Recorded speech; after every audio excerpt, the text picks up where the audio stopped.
Hello, my name is Representative Pam Powers Hanley, and I represent LD9 in Tucson in the Arizona House. Today's featured bill is SB 1471. This is a bill that deals with funding for housing for homeless youth and homeless families. It uses a very creative funding solution for this population. Apparently, at the national level, they get no funding from HUD for homeless youth and homeless families, so there is great need in our state. Up until the Tea Party era, the Arizona Housing Fund has been funded by unclaimed property to the tune of about $40 million a year.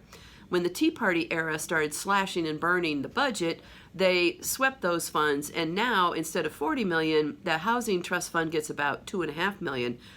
No wonder there are so many people living on the streets, right? And so SB 1471 takes an untapped resource and puts it into the trust fund up to $10 million a year, and then if they collect any more than $10 million, that will go to the general fund.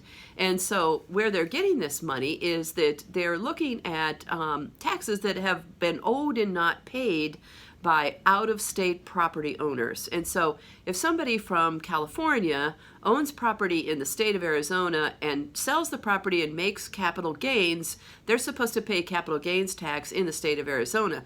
But they have not been paying it, or they think it's probably 30% or less of the funds that are owed to the state of Arizona by these out-of-state investors is actually paid to the state. So this bill comes up with a mechanism to allow the Department of Revenue to figure out which sales are made and who is getting capital gains, and to basically bill them for the capital gains tax.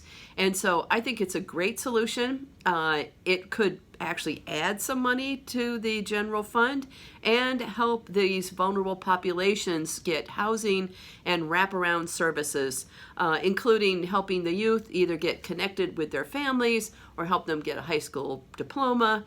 And this is not the sort of housing that you have one night and you're out. This is more of a transitional type housing. I think it's a great idea. It passed Ways and Means today, SB 1471.